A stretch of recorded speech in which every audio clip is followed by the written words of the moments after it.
এই সেই পণাতীর্থ, যা লক্ষ লক্ষ মানুষের সমাগম, স্নানে পুণ্যার্থীদের আগমন।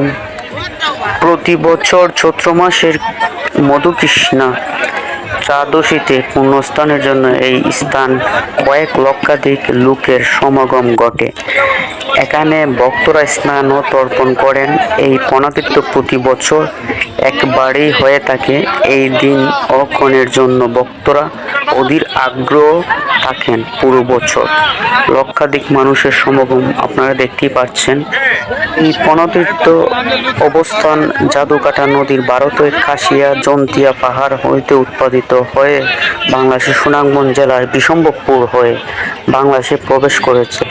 পরে তাহিরপুরের মধ্যে নদীটি প্রবেশ করে ঈশ্বর দক্ষিণ পূর্বমুখী হয়ে একে বেঁকে পুনরায় বিশম্ভরপুরে প্রবেশ করেছে। বিশম্ভরপুর থেকে দক্ষিণ দিকে প্রবাহিত হয়ে জামালগঞ্জ উপজেলা শহরের নিকট নয়া সুরমা নদীর সাথে মিলিত হয়েছে।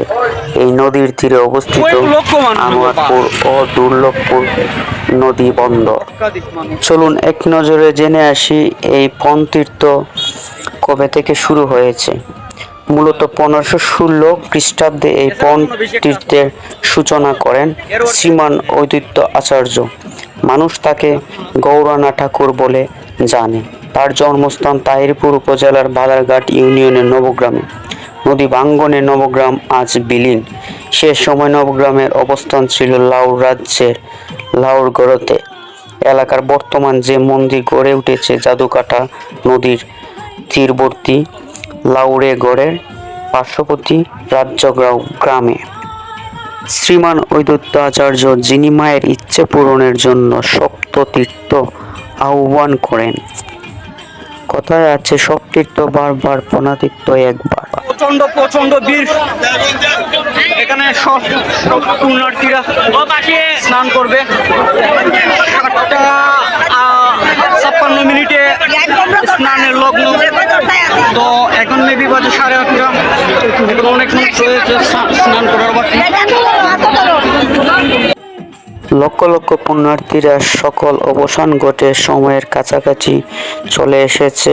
অল্প কিছুক্ষণের মধ্যে স্নান মহাযজ্ঞ শুরু হয়ে যাবে, তর্পণও শুরু হবে।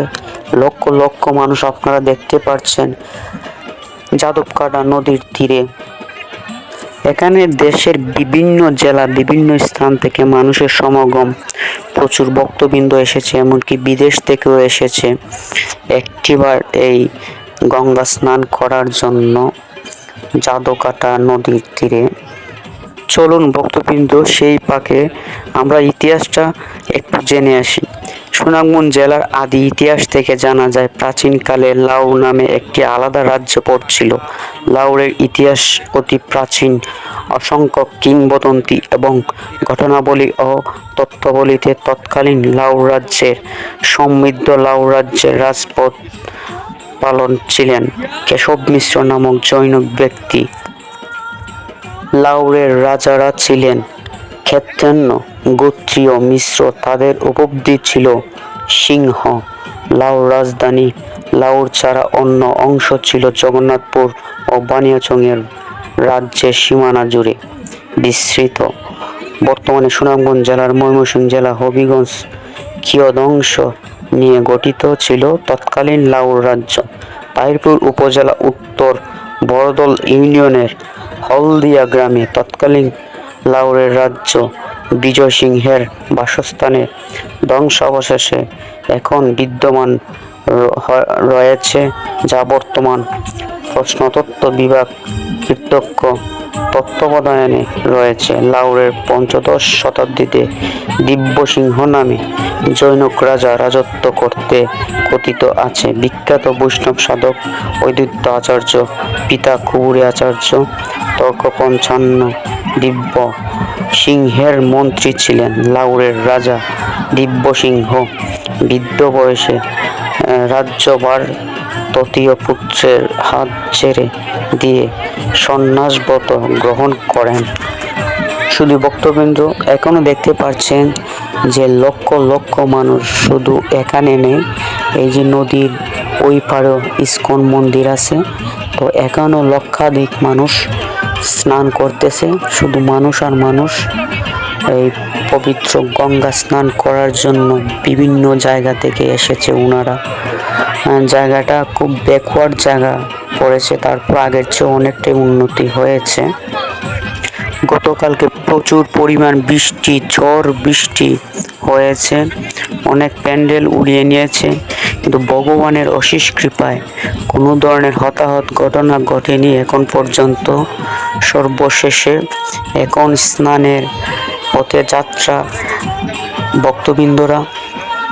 এখানে প্রচুর পরিমাণ পুলিশ প্রোটেকশন আছে। তারপর দেখা যাচ্ছে এখানেও মা বোনেরা স্নান করতেছে নির্বিঘ্নে। প্রচণ্ড বাতাস চলতেছে, একটু ঠান্ডা ঠান্ডা ভাব। তারপর দেখা যাইতেছে ওই পার থেকে মানুষ ওই পারে আসতেছে। তো এই গঙ্গা স্নানের জন্য দেশের বিভিন্ন প্রান্ত থেকে মানুষ এসেছে। তো দর্শক, শুধু ভক্তবৃন্দ, আপনারা আমার এই ভিডিওটি ভালো লাগলে আমার চ্যানেলটি প্লিজ সাবস্ক্রাইব করবেন, লাইক কমেন্ট করে পাশে থাকবেন।